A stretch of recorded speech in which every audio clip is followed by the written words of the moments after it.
ஆட்டோவிலே மாடு மாதிரி, driver சீட்டிலே parcel மாதிரி. ஒரு வழக்கறிஞரின் சமூக பார்வை. வணக்கம் மக்களே. நம்ம ஊர்ல காலையிலையும் சாயங்காலமும் ரோட்டுக்கு வந்தா ஒரு விசித்திரமான காட்சி பார்க்கலாம். ஒரு ஆட்டோ அல்லது வேன் வரும். ஆனா அதுக்குள்ளே இருக்கிறது குழந்தைகளா இல்ல தீபாவளிக்கு வாங்குன துணி மூட்டைகளான்னு கண்டுபிடிக்க விண்வெளி ஆராய்ச்சி மையம் தான் வரணும். அன்பா முதலமைச்சரே விஜய் மாமா. விஜய் மாமா நு கூப்பிடுற நம்ம செல்ல குழந்தைகளை சில வாகன ஓட்டிகள் எப்படி ஏத்துறாங்க தெரியுமா? ஆட்டோவுக்கு முன்னாடி டிரைவர் சீட்ல வலது பக்கம் ஒரு குழந்தை, இடது பக்கம் ஒரு குழந்தை, நடுவுல டிரைவர். வண்டி ஓட்டுறாரா இல்ல குழந்தைகளை கட்டிப்பிடிச்சுக்கிட்டு சர்க்கஸ் பண்றாரானே தெரியாது. பின்னாடி சீட்ல பார்த்தா இடம்பொருள் ஏவல் எல்லாத்தையும் மறந்து மாடுகளை அடைக்கிற மாதிரி பிஞ்சு குழந்தைகளை அடைச்சு அவங்க பேக் எல்லாம் வெளியில தொங்கிக்கிட்டு இருக்கும். இதை பத்தி கேட்டா சில பேரோட மைண்ட் வாய்ஸ் இப்படித்தான் இருக்கு. போக்குவரத்து போலீஸ் சார், வண்டி ஓவர்லோடுனா அது ஆர்டிஓ பார்க்க வேண்டியது.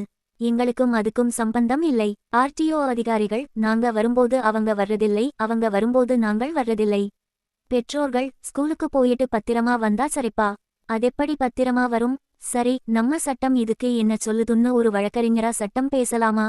கராரான விதிகள், உச்ச நீதிமன்ற வழிகாட்டுதல்களும் தமிழ்நாடு மோட்டார் வாகன விதிகளும் ரொம்ப தெளிவா இருக்கு. டிரைவர் இருக்கை விதி, ஓட்டுநரின் இருக்கையிலோ அல்லது அவருக்கு இடையூறு விளைவிக்கும் வகையிலோ எந்தவொரு நபரையும் குழந்தைகள் உட்பட அமர வைக்கக்கூடாது. அது வண்டியின் கட்டுப்பாட்டை இழக்க செய்யும் குற்றமாகும். ஆட்டோவிற்கான கொள்ளளவு 12 வயதுக்கு உட்பட்ட குழந்தைகளாக இருந்தால் அந்த ஆட்டோவின் அனுமதிக்கப்பட்ட சீட்டிங் கேபாசிட்டியை விட 1.5 மடங்கு மட்டுமே ஏற்றலாம். அதாவது 3 பேர் அமரும் ஆட்டோவில் அதிகபட்சம் 4 அல்லது 5 சிறிய குழந்தைகளை மட்டுமே ஏற்ற வேண்டும். 10 குழந்தைகளை அல்ல. பாதுகாப்பு கம்பி. குழந்தைகள் பயணிக்கும் ஆட்டோக்களின் பக்கவாட்டில் அவர்கள் கீழே விழுந்துவிடாதபடி பாதுகாப்பு கம்பிகள் கண்டிப்பாக பொருத்தப்பட்டிருக்க வேண்டும். பள்ளி குழந்தைகள் போர்டு. வண்டியின் முன்னாடியும் பின்னாடியும் ஸ்கூல் சில்ட்ரன் என்ற போர்டு தெளிவாக தெரிய வேண்டும். சட்ட நடவடிக்கைகள் என்ன? காவல்துறையினர் எங்களுக்கு சம்பந்தமில்லை என்று ஒதுங்க முடியாது.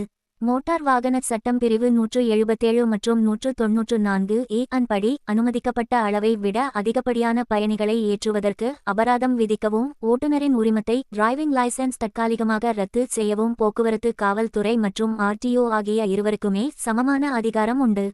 ஆபத்தான முறையில் வண்டி ஓட்டினால் பொதுமக்களின் உயிருக்கு அச்சுறுத்தல் ஏற்படுத்தியதாக பிரிவுகளின் கீழ் கடுமையான வழக்கு பதியவும் சட்டத்தில் இடமுண்டு.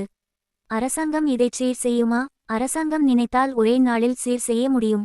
ஆனால் சட்டம் தன் கடமையை செய்யணும்னா நாமும் கொஞ்சம் மாறணும் மக்களே. பெற்றோர்களே கொஞ்சம் உஷார். ஆட்டோக்காரர் கம்மியான காசு வாங்குறார், காசு மிச்சமாகுதுன்னு 15 குழந்தைகளோட உங்க குழந்தையையும் சேர்த்து அனுப்பாதீங்க. நமக்கு முக்கியம் காசு இல்ல, குழந்தையோட உசுறு. கூட்டு கண்காணிப்பு. போக்குவரத்து காவல்துறையும் ஆர்டிஓவும் ஒருத்தர் மேல் ஒருத்தர் பழி போடாமல் பள்ளிகள் ஆரம்பிக்கும் மற்றும் முடியும் நேரங்களில் கூட்டு அதிரடிச் சோதனை நடத்த வேண்டும்.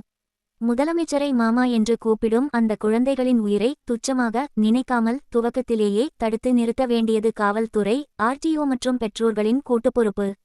சட்டம் புத்தகத்தில் மட்டும் இருந்தால் போதாது, அது சாலையில் பாய வேண்டும்.